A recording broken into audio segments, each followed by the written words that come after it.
আপনারা জানেন 1997 জাতিসংঘে একটা কনভেনশন হয়, যে কনভেনশনে প্রত্যেকটা দেশের অনুসমর্থনের প্রয়োজন ছিল, কিন্তু বাংলাদেশ আমাদের পররাষ্ট্রনীতির নতদানতার কারণে বাংলাদেশ সেই অনুসমর্থনের মধ্যে যোগ দেয় নাই।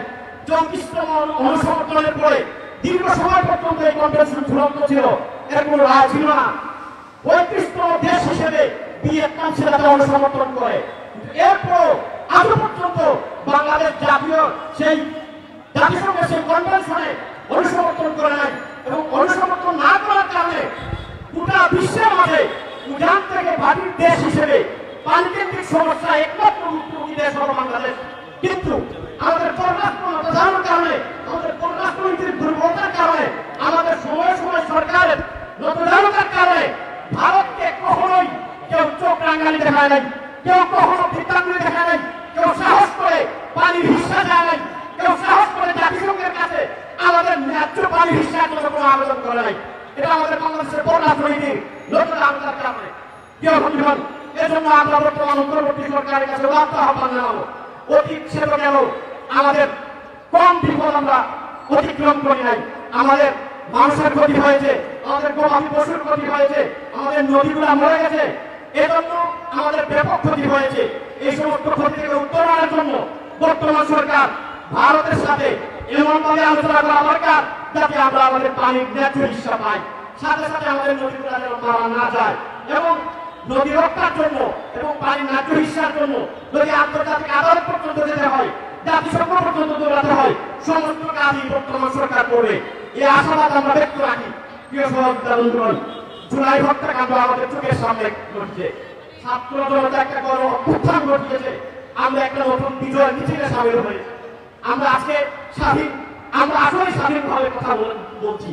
তো এই স্বাধীনভাবে কথা বলতে গিয়ে এ পর্যন্ত জুলাই এবং আগস্টের পুরো হত্যাকাণ্ডের মধ্যে এ পর্যন্ত মিডিয়ার তথ্য অনুযায়ী 758 জন নিহত হয়েছেন, এবং তাদের মাঝে 89 জন শিশু এবং কিশোর, ছাত্ররা তো আছেই, বরং অনেকেই বলছেন, তৎপরই অনেকেই বলছেন যে এই সংখ্যাটা আরো দীর্ঘায়িত হবে। কেন? যে আমাদের অনেক ভাই এখন হাসপাতালে সংকীর্ণ অবস্থায়, মুমূর্ষু অবস্থায় সময় কাটাচ্ছেন, তারা হয়তো দিন শেষে এই দুনিয়া থেকে বিদায় নেবেন। তো স্বৈর শাসক এই স্বৈর ফ্যাসিস্ট হাসিনাকে পতনের জন্য এই সমস্ত ভাইরা শহীদ হয়েছেন। ইসলামী ছাত্র আন্দোলন বাংলাদেশের দায়িত্বশীল সদস্য পর্যায়ে 13 জন ভাই শহীদ হয়েছেন। আমাদের অসংখ্য ভাই ছাত্র আন্দোলনের সদস্য দায়িত্বশীল এখন হাসপাতালে চিকিৎসাধীন আছেন। তো এই জায়গায় সমস্ত হত্যাকাণ্ডের কোন বিচার এখন পর্যন্ত আমরা দেখি নাই। বর্তমান সরকার বিচারের উদ্যোগ নিয়েছেন এমন ধরনের কোন সংবাদ আমরা পাই নাই। এজন্য অন্তর্বর্তী সরকারের কাছে আমরা উদাত্তভাবে আহ্বান জানাবো যে জুলাই হত্যাকাণ্ড এবং আগস্ট স্বৈরশাসকের আগের উপরে সমস্ত ঘটনাকে বিশ্লেষণপূর্বক এটা মানবতার জঘন্যতম অপরাধ আখ্যায়িত করে অবশ্যই সুস্থ বিচারের আওতায় সমস্যাকে নিয়ে আসা লাগবে। এখানে হুকুমদারি আছে, এখানে আদেশ পালনকারী আছে। এজন্য দেখা যায় যে গুলি শিশুদেরকে করা হয়েছে, গুলি ছাত্রদেরকে করা হয়েছে, নির্বিচারে গুলি করা হয়েছে, নির্বিচারে মানুষ হত্যা করেছে। এজন্য আমরা সরকারের উদাত্ত আহ্বান জানাবো, আজকে এই ছাত্র সমাজ থেকে বলবো যে ভারত থেকে পানির ন্যায্য হিস্সার জন্য আপনি যথাযথ পদক্ষেপ গ্রহণ করুন, এবং স্বৈরাচার বিরোধী আন্দোলনে যারা হত্যা শিকার হয়েছে, যারা আহত হয়েছে, তাদের বিরুদ্ধে যারা এই আন্দোলন সংগ্রামে আদেশদাতা ছিল এবং গুলি নিক্ষেপকারী ছিল, হুকুম পালনকারী ছিল, সবাইকেই শাস্তির আওতার মধ্যে নিয়ে আসেন। প্রিয় সহযোদ্ধা বন্ধুগণ, স্বাভাবিকভাবেই ইসলামী ছাত্র আন্দোলন বাংলাদেশ একটা মুক্ত স্বাধীন দেশের কথা বলে, একটা খুন অত্যাচার নির্যাতন লুটতরাজ চাঁদাবাজ মুক্ত একটা স্বাধীন বাংলাদেশের কথা বলে, একটা ইসলাম ভিত্তিক দেশের কথা বলে। সেই হিসেবে ইসলামী ছাত্র আন্দোলন বাংলাদেশের কাজ এখনো শেষ হয়ে যায় নাই। দিন আরো সামনে আমাদের পরিশ্রম এবং আমাদের মেহনত অব্যাহত হবে, রেখে দেওয়া লাগবে। এজন্য সমস্ত রাজপথের সকল আন্দোলন সংগ্রামে এবং আমাদের কাঙ্ক্ষিত বিপ্লব না আসা পর্যন্তই ইসলামী ছাত্র আন্দোলন বাংলাদেশের পথ চলাকে আপনি ব্যবহার রাখবেন, আপনি সহযোগিতা হিসেবে আমাদের সাথে সামিল থাকবেন। এই আহ্বান রেখে কথা শেষ করছি। আসসালামু আলাইকুম ওয়া রাহমাতুল্লাহ।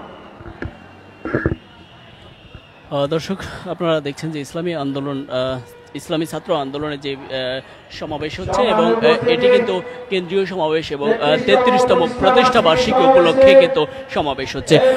আমরা দেখছি যে সভাপতির বক্তব্যে যে বক্তব্য রেখেছেন সহসভাপতি এবং সভাপতি ছাত্রদের যে নুরুল বশর আজিজি, তিনি কিন্তু এই মুহূর্তে উপস্থিত হতে পারেননি, তাই আজ এই প্রোগ্রামে উপস্থিত হতে পারবেন না সেটি কিন্তু জানিয়েছে এবং সভাপতির বক্তব্য ইতিমধ্যে দিয়েছেন এবং প্রধান অতিথি হিসেবে বক্তব্য রাখবেন ইসলামী আন্দোলন বাংলাদেশের যেই পীর সাহেব চরমোনাই আহমেদ, যে মুফতি সৈয়দ মোহাম্মদ রেজাউল করিম, তিনি কিন্তু প্রধান অতিথির বক্তব্য রাখবেন।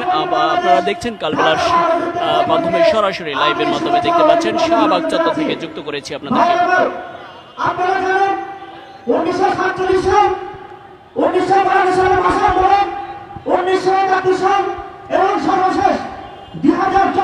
আমরা দেখছি যে বিভিন্ন খণ্ড খণ্ড মিছিল কিন্তু বিভিন্ন মসজিদ মাদ্রাসা থেকে যেই আজ জুমার পরে কিন্তু নামাজ পড়ে তারা এখানে খণ্ড খণ্ড মিছিল নিয়ে এসছে এবং তারা কিন্তু এখানে জড়ো হচ্ছে, এখনো কিন্তু জড়ো হচ্ছে, সেটি কিন্তু আমরা দেখতে পাচ্ছি। দর্শক সঙ্গে থাকুন, আবারও যুক্ত করব আপনাদেরকে কালবেলার সাথে এবং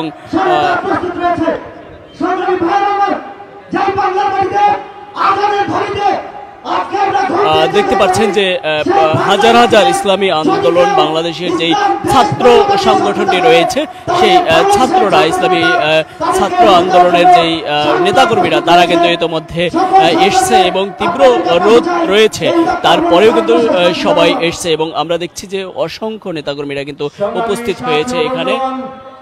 ছাত্র সমাবেশের পর্যায়ে বক্তব্য রাখছেন ইসলামী ছাত্র আন্দোলন বাংলাদেশ ঢাকা মহানগর পশ্চিমের সংগ্রামী সভাপতি। আমরা আরো নেতাকর্মীদের বক্তব্যে চলে যাব, তার আগে জানিয়ে রাখতে চাই বাংলাদেশে যে বন্যা পরিস্থিতি নিয়ে কিন্তু যে সহসভাপতি বক্তব্য রেখেছেন সেটি কিন্তু বিচারের অধীনে এখনো আনা হয়নি, কেন এরকম কিন্তু অন্তর্বর্তীকালীন সরকারের কাছে প্রশ্ন রেখেছেন, সেটি কিন্তু আমরা দেখেছি। আমরা চলে যাচ্ছি সরাসরি বক্তব্যে। ছাত্র সমাবেশে উপস্থিত সবাইকে ইসলামী ছাত্র আন্দোলন বাংলাদেশ ঢাকা মহানগর পশ্চিমের পক্ষ থেকে দীর্ঘদিন সালাম এবং অভিনন্দন জানাচ্ছি। প্রিয় সহযোগিতা বন্ধুগণ, আমরা এদেশের মাটিতে আর রক্ত দিতে চাই না। আমরা ৭১ রক্ত দিয়েছি, ২৪ রক্ত দিয়েছি, আমরা আশা করি আর যেন আমাদের রক্ত না ঝরানো লাগে, এটা হুঁশিয়ার করে দিতে চাই। আগামী যারা এদেশের দায়িত্ব রাখবে তাদেরকে আমরা ভালো করে স্মরণ করে দিতে চাই, আর যেন দেশের মাটিতে রক্ত ঝরাতে না হয়। ২৪-এ যেই সংস্কারের জন্য ছাত্ররা জীবন দিয়েছে, এই সংস্কার যেন অবশ্যই অব্যাহত থাকে, প্রত্যেকটা সেক্টরে যেন এই সংস্কার অব্যাহত থাকে। এই সংস্কারের জন্য যদি কোনো চক্রান্ত করা হয়, এর জন্য কঠিনভাবে আবার আন্দোলন করে তোলা হবে। আগামী দিনে আগামী সংগ্রামে ইসলামী ছাত্র আন্দোলন বাংলাদেশ এদেশের পাশে থাকবে। আপনারা ইসলামী ছাত্র আন্দোলনের হয়ে সবসময় রাজপথে থাকবেন, এই আশা ব্যক্ত করে আমি আমার বক্তব্য শেষ করছি। আমার তৌফিক ইল্লা বিল্লাহ।